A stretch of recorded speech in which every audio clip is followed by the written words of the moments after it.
and then calculate the derivative. Okay. And then method 2 was to use a geometric argument, which we didn't write up on the board.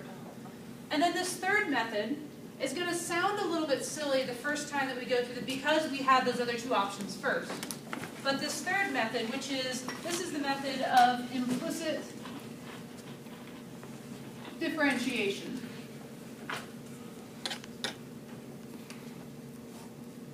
And this method is going to generalize for us so that we can use this on some really cool looking curves. Okay. All right, so here's how this idea works. When I look at this circle, I can immediately say that this circle is not a function of x because I can draw a vertical line and the circle does not pass the vertical line test. But if I zoom in around this point of interest, the point that I'm really interested in, which is 3, -4, if I zoom in a small neighborhood around that point, if I ignore the rest of the curve, in a small neighborhood around that point, this curve does pass the vertical line test. So just within this green circle dash, this little neighborhood around my point, my function does pass the vertical line test. And so within that small little neighborhood, I can think of this curve as a function of x. Okay? So I'm forgetting about the rest of the stuff, and I'm just focusing in on the point that we're interested in. All right. So in a small neighborhood of the point 3, -4, y is a function of x.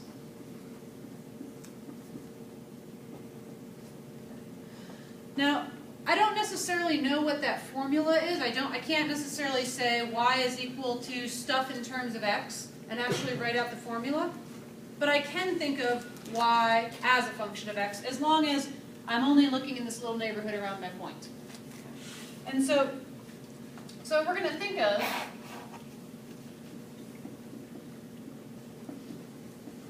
y as a function of x, and we'll write y as f of x. I don't know exactly what the formula is, but y is some function of x.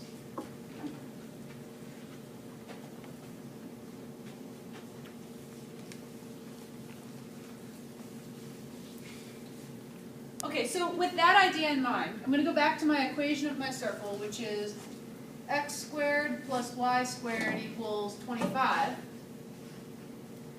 And within that equation, whenever I see a y, I'm thinking to myself, oh, y is a function of x, at least in that little neighborhood. So I'm going to replace that y with the name f of x. So I've got x squared plus f of x squared is equal to 25.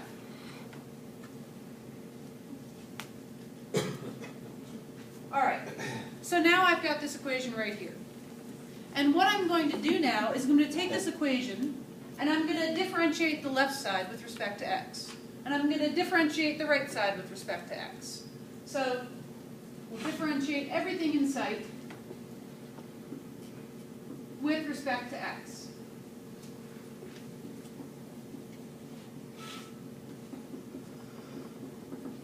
So that means that x is the variable that I'm interested in. So my derivative of x squared is 2x. And then I've got a plus sign. And now I've got f of x, the quantity squared. Okay? So I've got something fancy squared, which means that when I want to take the derivative here, I've got to use my chain rule. Okay? And I've got my derivative of the outside, keeping the inside the same, times the derivative of the inside. So for this particular term right here, the f of x quantity squared, my inside function is f of x, and my outside function is x squared.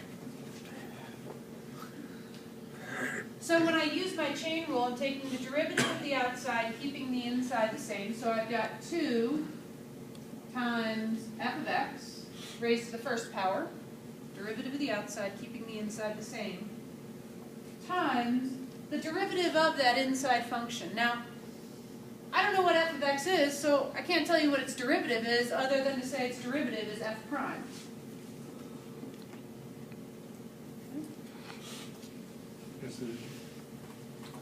It's not that?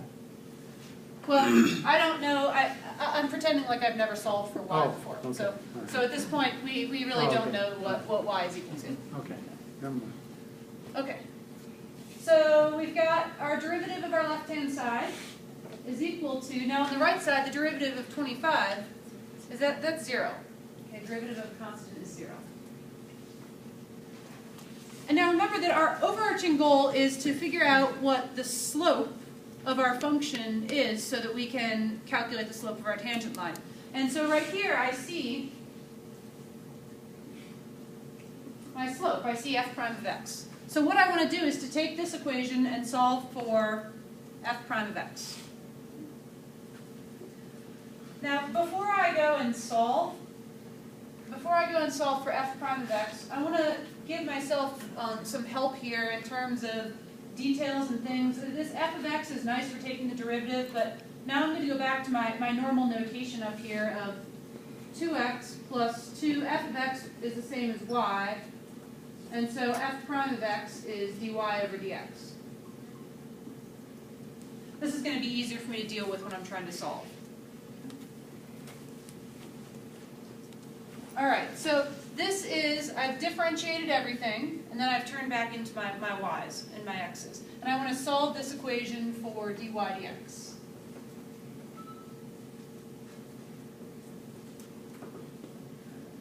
So let's see, the first thing I can do is subtract 2x from both sides. So we've got 2y times dy over dx is equal to negative 2x.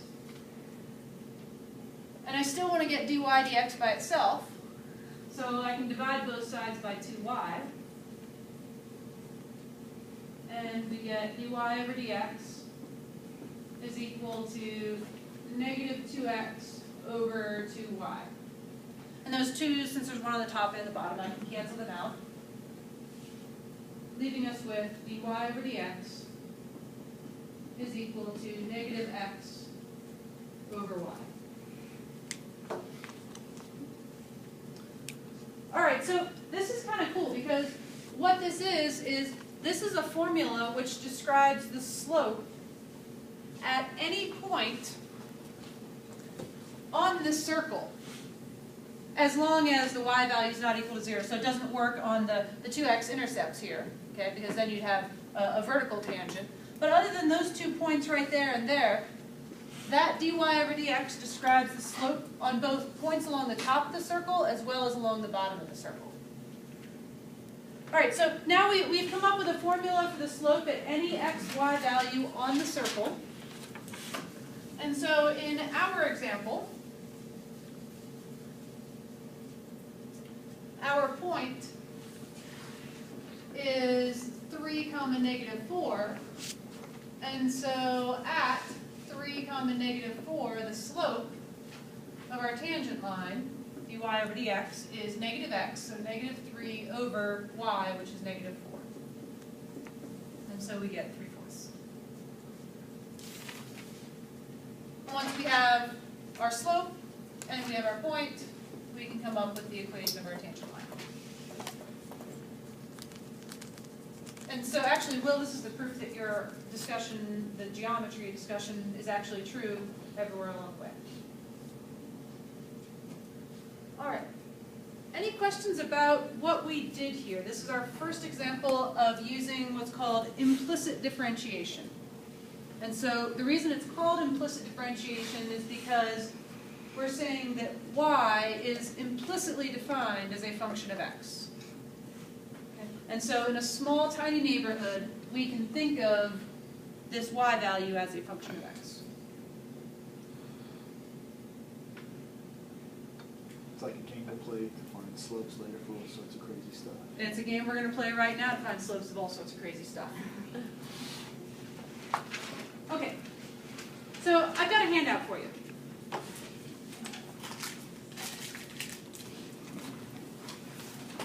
So please take a look at this handout. It's take a minute or two to read the front side.